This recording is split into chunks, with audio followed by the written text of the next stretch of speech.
எத்தனை மணிக்கு வர்றேன்னா சரியா 9 மணிக்கு வரேன்னு லெட்டர் எழுதிருக்கா சார். நீங்க கவலைப்படாதீங்கம்மா, 9 மணிக்கு அவன் கரெக்டா இங்க வரட்டும். அவனை கபால்னு கோழி குஞ்சு அமுக்கிற மாதிரி அமுக்கி நாங்க ஸ்டேஷனுக்கு கொண்டு போயிடுறோம். வேண்டாம் சார், முதல்ல நான் பேச்சு கொடுக்குறேன், அதுக்கப்புறமா நீங்க வந்தா போதும். நீங்க போய் ஒளிஞ்சுக்கங்க.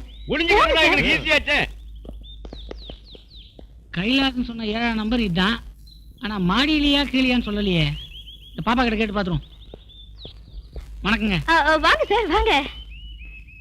இந்த லவ் லெட்டர் மேட்டரா வந்து ஆமா சார், நானும் அதுக்காக எதிர்பார்த்துட்டு இருக்கேன். என்ன இருந்தாலும் உங்களுக்கு ரொம்ப துணிச்சல் சார், வீடு வரைக்கும் வந்திருக்கீங்களே. வாழ்க்கை பிரச்சனை இல்லைங்களா, அதான் நானே நேரடியா டீல் பண்ணலான்னு. ஆமா நீங்க யாரு? அத நாங்க சொல்றேன்டா. லெட்டர் எழுதுறது எழுதிட்டு இங்க வந்து யார் எழுதுறாங்கன்னு கேக்குறியா? சார் நீங்க நினைக்கிற நான் இல்ல சார், நான் பேங்க் ஸ்டாஃப் சார். பேங்க்ல வேலை செஞ்சா என்ன வேணா செஞ்சிரறதா? சார் இந்த மாதிரி தடி பசங்க 6 மாசமா இல்ல 1 வருஷமா உள்ள தள்ளி முட்டி தட்டாத புத்தி வரும். போடா சார், நான் கைலாசோட ஃப்ரெண்ட் சார், என் ஃப்ரெண்ட் தேடி வந்தேன் சார். இவங்க நினைக்கிறாங்க நான் இல்ல சார், என்ன விட்டுருங்க சார். ஐயோ சார் சார் சார் அடிக்காதீங்க சார். கைலாசம் எங்கயா போனையோ? Good morning teacher. இன்னும் ஸ்கூலுக்கு கிளம்பலையா? இனிமே தான் புறப்படணும். காலையில ஒரு சின்ன கலாட்டாவா? என்னாச்சு சார்? ஒரு ரவுடி எனக்கு லவ் லெட்டர் கொடுத்துட்டு வீடு வரைக்கும் வந்துட்டான். அவனை போலீஸ்ல மாட்டி விட்டேன், நல்லா அடிச்சு இழுத்துட்டு போறாங்க. ஐயோ என்னங்க நீங்க? நான் மாடியில குடியிருக்கேன், ஒரு குரல் கொடுத்திருந்தா நானும் வந்து அடிச்சிருப்பேன்ல. சார் இதுல என்ன வேடிக்கைன்னா, நான் கைலாசத்தோட ஃப்ரெண்டுன்னு சொல்லி நைஸா தப்பிக்க பார்த்தான். ஆனா போலீஸ் அவனை விடலையே, அவனை கழுத்துல அடிச்சு நல்லா இழுத்துட்டு போயிட்டாங்க. என் ஃப்ரெண்டுன்னு சொன்னானா? எங்க திருட்டு முடி முடிச்சானா? ஆமா. குள்ளமா இருந்தானா? ரொம்ப குள்ளமா இருந்தா சார். அது மட்டும் இல்ல, பேங்க்ல வேலை பாக்குறேன்னு போய் வேற சொன்னான். ஐயோ அதான உண்மை. அவன் என் ஃப்ரெண்ட் சீனு. நான் தான் காலையில 9 மணிக்கு வர சொன்னேன். அவனை போலீஸ்ல புடிச்சு கொடுத்துட்டீங்களே. வந்த உடனே லவ் லெட்டர்னு ஆரம்பிச்சாரு. உங்களுக்கு டைட்டில் இருந்து சொன்னதான் புரியும் போல இருக்கு. லவ் பண்றது எப்படின்னு என்கிட்ட கேட்டான். லெட்டர் தரேன்னு சொன்னேன். அவனை போய் போலீஸ்ல மாட்டி விட்டீங்களே. இப்போ எந்த ஸ்டேஷன்ல இருக்கானே தெரியலையே. ஆமா போலீஸ் எப்படி இருந்தாங்க? ஒரு ஆள் குண்டு, ஒரு ஆள் ஒல்லி. கம்பகோடா போலீஸ் ஸ்டேஷன் தான். கம்பகோடா சீனு சீனு. மார்னிங் மார்னிங் மார்னிங்மா. ஏய் என்ன நீ ஏன் சீட்ல உட்கார்ந்திருக்க? மேனேஜர் தான் இந்த சீட்ல உட்கார்ந்து வேலை பார்க்க சொன்னாரு. நீ வந்த உடனே உள்ள வந்து பார்க்க சொன்னாரு. போ. Morning sir. எப்ப வெளியில வந்த? நீ உள்ள போன விஷயம் எனக்கு தெரியுப்பா, அதனால தான் கேக்குறேன். எப்ப வெளியில வந்த? என் ஃப்ரெண்ட் தான் சார் ஜாமீன்ல எடுத்தான். ஆக்சுவலா என்ன நடந்ததுனா சார், நீ மாட்டிக்கிட்டது ஒரு பொம்பளை விவகாரத்துல. அதனால அந்த கேஸ் முடியற வரைக்கும் உன்னை நான் சஸ்பெண்ட் பண்ணி வச்சிருக்கேன். You can go. சார் அவசரப்பட்டு என்ன சஸ்பெண்ட் பண்ணாதீங்க சார். வேணா என் ஃப்ரெண்ட் கைலாசத்தை கூட்டு வரேன். அந்த கதையே இங்க வேணாம். உன் மேல தப்பு இல்லைன்னு கம்ப்ளைண்ட் கொடுத்த பொண்ணே நேர்ல வந்து சொன்னாதான் நீ ஆபீஸ்க்கு வரலாம். எக்ஸ்கியூஸ் மீ சார்,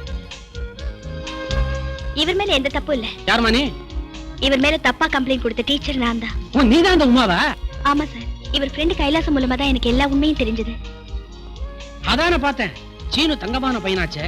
இத்தனை நாள் பேங்க்ல வேலை செய்யறா, ஒரு பொண்ணை ஏற எடுத்து பாத்துருப்பானா? சீனு நீ சீட்டுக்கு போ, நீ வீட்டுக்கு போமா. பொண்ணு என்ன பையிலே பார்த்தது இல்லையா அவன்?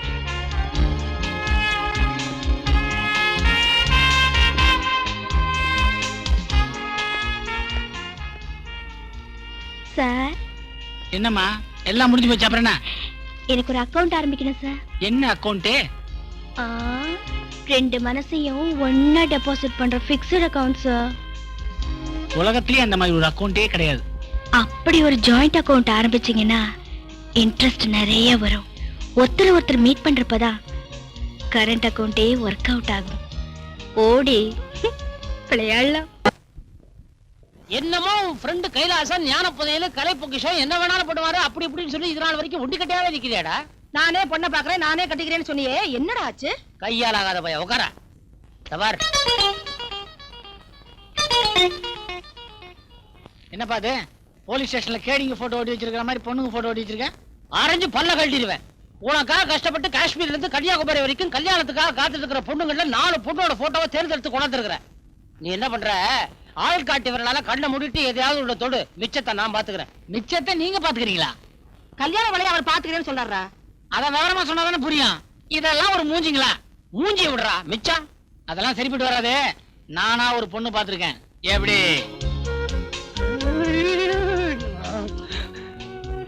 எவ்வளவு நல்லா இருக்கிறா இந்த பொண்ணு. என் கண்ண படவே இல்லையே. மகாலட்சுமி மாதிரி இருக்கா. மகாலட்சுமி நீ பாத்திருக்கிய? சும்மாங்க. டேய் அவ ஊர் என்ன பேர் என்ன ஒண்ணுமே சொல்லலையாடா? பேரு உமா. மைசூர்ல கான்வென்ட்ல படிச்சிட்டு இருக்கா குழந்தை. டீச்சரா வேலை பாக்குறப்பா. வாத்திச்சு அதான் மாட்டிச்சு. குறுக்க பேசாதப்பா. படம் தான் பிளாக் அண்ட் ஒயிட். பொண்ணு கலர்னா அப்படி ஒரு கலர். சும்மா சுண்டனா ரத்தம் வரும். சுண்டிட்டியா? சுட்டுட்டேன். கொஞ்சம் வாய பொண்ணு கம்மிருப்பா. பொண்ணுக்கு அப்பா அம்மா எங்க இருக்காங்க? அந்த பொண்ணுக்கு அப்பா அம்மா யாருமே கிடையாது. அவ ஒரு அனாதை. ஆனா குணத்துல தங்கம்மா. உரசியே பாத்துட்டியா? உருக்கியே பாத்துட்டேன். என்னம்மா இவரு? ஏங்க அவனுக்கு பொண்ணு பிடிச்சிருக்கு, சீக்கிரமா கட்டி வச்சிருக்கேன். என்னடி நானா மாட்டேன்ற? அப்ப ஒரு நல்ல நாளா பார்த்து பந்தல போட்டு பலான்னு காரியத்தை முடிங்க. வேலைன்னு பேசிக்கிட்டு. இந்த பாரு, என் கல்யாண வேலை இருக்கிறதால ஒரு 4 நாளைக்கு உன் கைடு வேலையை விட்டுட்டு பேசாம என் கூட வா. அதுக்கு முன்னால ஒரு விஷயம். என்ன? வேணுகோபால ஐயர்னு ஒரு ஜோசியர் இருக்காரு, அவரை போய் நாம பார்க்கணும். எதுக்கு? இது வரைக்கும் உன் கல்யாணம் தடைபட்டுக்கிட்டே இருக்கு. இந்த கல்யாணமாவது தடை இல்லாம ஒழுங்கா நடக்கணும், அதுக்காக போய் பார்க்கணும். கைலாசம், பொண்ணு புடிச்சு போனதுனால தான் நம்ம கல்யாணம் செட்டப் பண்ணிருக்கோம். மனசு ரெண்டு ஒத்து போன பிறகு எதுக்கு ஜோசியர் போய் பார்க்கணும்? இந்த பாருப்பா, வேணுகோபால ஐயரை சாதாரண நினைக்காத. அவர் தேதி குறிச்சு கொடுத்துதா பல கோயில்களுக்கே கும்பாபிஷேகம் பண்ணிருக்காங்க. அவர் தேதி குறிச்சு கொடுத்துதா பல அணைக்கட்டுகளே கட்டியிருக்காங்க. நான் என்ன அணையா கட்ட போறேன்? தாலி தானே கட்ட போறேன். எது கட்டினாலும் அவர்கிட்ட கேட்டா ராசிப்பா. ஒரு சின்ன விஷயம். என்ன? ஃபர்ஸ்ட் நைட் எங்க வச்சுன்னு அவர்கிட்ட கேப்பமா? பெட்ரூம்ல தான் வைக்க சொல்லுவாரு, பீச்ல வைக்க சொல்லுவாரு. இப்ப நீ வர்றியா இல்லையா? ஏதோ நீ சொல்றியான்னு வரேன். ஜோசியரியா, நீங்க சொன்ன மாதிரி நடந்து போச்சு. பாப்பா ஜாதகத்தை உங்ககிட்ட காட்டினேன். அதுல கண்டம் இருக்கு, இந்த கல்யாணம் நடக்காதுன்னு சொன்னீங்க. அதையும் மீறி நான் கல்யாணத்துக்கு ஏற்பாடு பண்ணேன். ஆனா கெட்டி மேல கொட்டும் போது மாப்பிளை பொட்டுன்னு போயிட்டாரியா, பொட்டுட்டு போயிட்டாரு. என்ன பண்றதுங்க? விதிய மாத்த யாராலுங்க முடியும்? நான் வர்றேங்க. பாத்தியா கைலாசம், நீ சொன்ன மாதிரி ஒரு பயங்கரமான ஜோசியரா இருக்காரு. அவர் என்ன சொல்றாரோ நம்ம அப்படியே கேட்டுக்கோம். கடகம், சிம்மம், கன்னி. என்ன சொந்த வரல எண்ணிக்கிட்டு இருக்கீங்க? சந்தேகமா? அடேடே வாப்பா கைலாசம், சௌக்கியமா இருக்கியா? நல்லா இருக்கேன். இவன் என் ஃப்ரெண்டு சீனு. இங்க ஓ, இருக்க. இங்க இருக்கியா? இவனுக்கு கல்யாணம் ஆக போகுது, ஜாதகம் பார்த்து சொல்லணும். அப்படியா? பையனோட ஜாதகத்தை எடுத்து பார்க்கலாம். கடவுளை வேண்டிக்க. ஆண்டவா. இந்தாங்க. ஏன்பா, நீங்க பாத்துருக்கிற பொண்ணு உறவுக்கார பொண்ணா? உறவாக போற பொண்ணு. ஸ்கூல்ல டீச்சரா இருக்காங்க. எல்லாம் சரியா தான் நான் சொல்லல. இருக்கு. ஆனா ஒரே ஒரு இடம் இடிக்குது. இடிக்கட்டும். இடிக்குதாயா? கொஞ்சம் விவரமா சொல்லுங்க. உன் ஜாதகப்படி உன் முதல் பொண்டாட்டி உனக்கு தங்க மாட்டான். தங்க மாட்டல, வீட்டுக்குள்ள வச்சு பூட்டிட மாட்டேன். தங்க மாட்டான்னு சொல்றதுக்கு அர்த்தம் அது இல்லப்பா.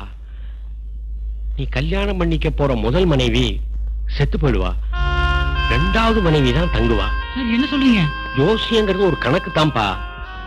நம்பினா ஜோசியம், நம்பலைன்னா பூஜ்யம். நம்புறதும் நம்பாததும் உங்க இஷ்டம்.